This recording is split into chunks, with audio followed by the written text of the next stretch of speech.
Every wife wants to be seen, adored, and pursued.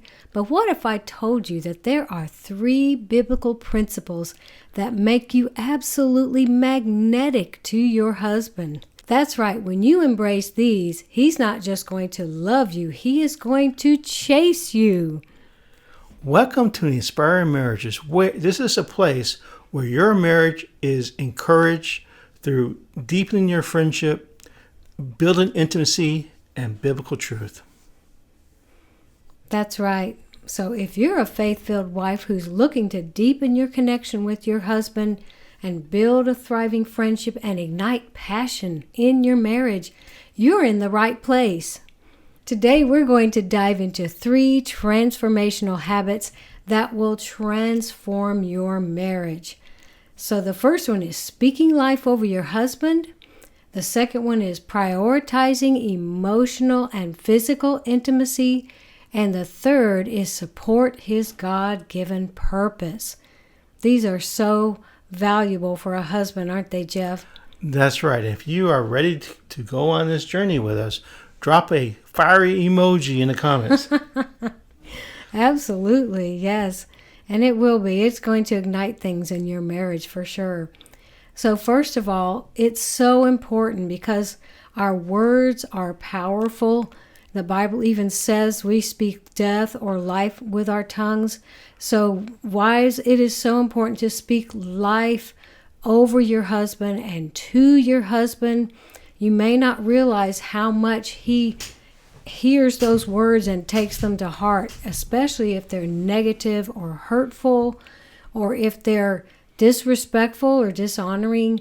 We don't want to speak that over our husbands or to our husbands. This is super important, isn't it, Jeff? That is so important, Teresa, because one of the major needs of a husband is honor and respect, especially from his wife. That's right. So when you speak encouraging words and life-filled words, you are affirming his leadership. You are showing appreciation for his efforts, and you're building him up about his strengths. And this is not because men are prideful. It is the way that they thrive. To have a loving wife who sees their value, who sees the good qualities in them and speaks to them about them and just praises him for what is going well in his life, what he's doing well, and how he's endeavoring to be a blessing in the household, to be a blessing in the marriage. Men need to hear that from their wives. Don't just think, oh, he knows that I appreciate it. Well, no, he probably doesn't if you're not telling him. Right. When you affirm his leadership, his sacrifice, his efforts, and his strengths, he feels empowered and appreciated. That's right. So they did a study and they found that when a man hears the words, thank you, it has the same effect on him as a wife when she hears the words, I love you. Wow, that is so powerful. Yes, and we all like to be appreciated. And this is just something that you need to make sure is being incorporated into your relationship. Don't take these things for granted. Our words are powerful, and encouragement is very powerful. It can make a huge difference whether someone wants to move forward in life, whether your marriage is still moving forward and growing closer and deeper, or if it gets stagnant. You both can speak beautiful words to each other and encourage each other. So the second habit that will transform your marriage is prioritizing emotional and physical intimacy. Now, we've covered for the husbands being a leader in the emotional part of the relationship and cherishing his wife's emotions, but we can do things emotionally and physically in our marriage too to build up our husband, because physical intimacy is so important in the marriage, but it's not just about being physical together. Right. It's about emotional connection. Yes. It's about spiritual connection. Amen. And you know this very well, women, that the emotional richness of your relationship is going to have how much are you allowing yourself to show your emotions and your affection for your husband and not just building him up with words, but showing affection physically, showing affection emotionally to him. It needs to be almost over obvious. They love you to be, really just go out of your way to be emotional and be physical. And they love that. Men love that, and they need that. Right. So a husband's second major need is physical affection. Mm-hmm. And it's just not physical. Like you said, it's the emotional connection mm-hmm. that's part of it. So you're becoming one with your spouse. Yes. In every way. We want to become one. We want spiritual intimacy. We want intellectual intimacy. We want emotional intimacy, and we want physical intimacy. That's right. So as you work on this, as you are showering your husband with affection, the great gift you have of mm-hmm. showering your husband with affection, it builds him up and ministers to his heart. That's right. And it can really bring a lot of healing and wholeness to him as you are ministering to your husband. Absolutely. Yes, we've experienced that for ourselves, and we know that that's the way the Lord designed marriage. When your thoughts and your concerns are more for the needs and the things that your spouse needs instead of your own, when you're putting their needs and what will minister to them, what will bless them ahead of what you want to have in the marriage or what needs you've brought into the relationship, it is going to be such a blessing. You're both going to build each other up. And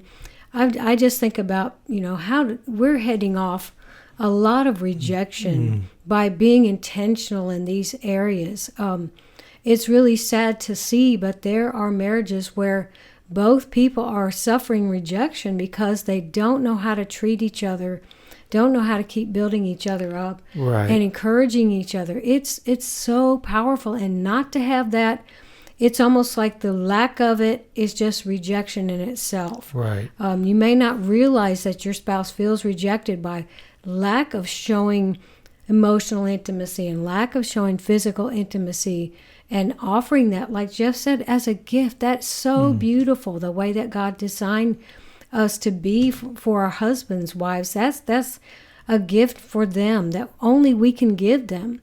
So to not do that, to not be intentional, not want to give all of yourself to your husband, he can feel rejection and never even say something about it. Right. It makes him feel wanted and deeply loved. Exactly. Your husband feels so emotionally connected to you when you are physical. That's right. That speaks a lot to them. Just like we like to get romantic little things done for us and sweet little things said to us. Well, for them, it's physical touch. It's this is what makes them feel cherished and loved, and that's okay. That's good. That means each of us have to go out of our way to bless the other. Right. So as you work on each phase of intimacy, spiritual, intellectual, emotional, and physical, you have to be intentional. You don't want to become roommates. And we've seen in studies where in 1991, of all the marriages, those were 50 and up made up 8.7%. But in 2019, it has gone up to 36% of all marriages involve those 50 plus. There's a lot of reasons for it, but one reason is you get busy raising the kids, you become roommates instead of lovers, and when the kids leave, you've grown apart and you're not really friends, and it's just so easy just to walk away. Right. And it's sad. Yeah, you want to become best friends with your spouse. You want to do fun things together. You want to go on walks. You want to go to museums. You want to go to a ball game. You want to read books together. You want to read scriptures together. You want to pray for and over each other. You just want to be the best friends ever. That's right. And life is so much fun that way. It really is. To have your best friend to be your marriage partner in life, it's so beautiful. And I was just thinking, if I have something exciting to share with someone, the first person I want to talk to is Jeff. not a girlfriend. I'm not going to call up a girlfriend and say, oh, I want to tell you about this exciting thing that happened to me. I want to tell my husband because he's my best friend. So for men, because they're leaders in the home, this third habit is going to be very uplifting for him because they're leaders with the vision for the marriage and for the purpose of your marriage. It doesn't mean you both don't get that together, like in your time of prayer, your time of reading the Bible together. But women, you need to support his God-given purpose.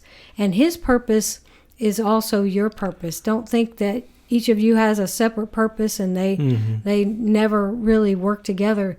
And that's the world's perspective on marriage. Like, he's got his job, she's got her job. Maybe they come together to help raise the kids, but other than that, they're living like two separate lives. And that's very sad because that's not biblical marriage. God has a vision for your marriage, and your husband is supposed to be a visionary. And the wife has her part in that. She will see things that support this vision. She'll see things that will enhance the vision, maybe little details and things that he doesn't see. He's looking at the big picture, and you might be seeing all these little details and all these little steps to take. But you support the vision that he has and the purpose that he has. And even if he's working at a job and you don't get to participate in that, support him in what he's doing in his career, because a lot of times he's really doing it for the wife and the children. He's not doing it as much for himself. Right. So usually, always, the Lord will speak to the husband and give him the vision for the family, for the marriage. And Genesis talks about God brought all the animals in front of Adam, but there was not found a suitable helpmeet for him. So that helpmeet is not, oh, I'm just a helper.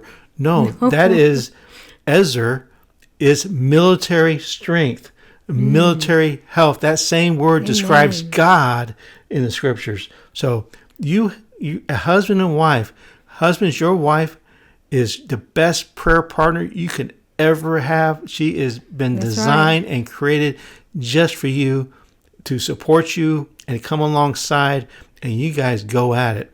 You guys chase the vision that God has given for your marriage. Chase your dreams. But when a husband feels like his wife is supporting him in his calling, he is drawn closer to his wife. Yes. When you encourage his dreams, you pray over his work, and you honor his leadership at home, it just elevates the whole marriage. It really does. It elevates the whole marriage. I think, you're just walking on air practically, because knowing that you've got a woman that's that supportive in the home, or whether she's working or doing something with the kids all day, that just makes your burden so much lighter. Right. I mean, you have, like you said, a helpmeet, someone who's walking through this with you. You're not doing this alone. You're not trying to shoulder all the weight of the care of supporting your family or leading your family. But having that support system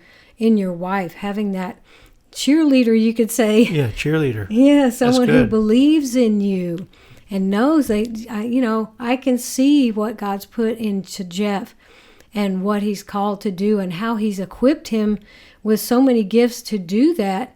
And if I ignore that, or especially if I talk negatively about it, like getting back to the first habit, if I tear that down with my words, then he is not going to be able to fulfill his purpose. Right. It's going to deflate his, we don't like to say ego, but deflate him in his own eyes. And it doesn't mean that I'm the boss. Right. It doesn't work that way. So when I hear from God, and God tells me the vision, or God tells me something, or God gives us direction, my decisions will always benefit Teresa before they benefit me. Always. If there's ever a decision that it will benefit me more than it does her, we don't go with that decision. We always go with what will benefit Teresa more. That's right. And that's the decision. It's not that I'm the boss. I have a responsibility to hear from God and get his direction, and then lead my family.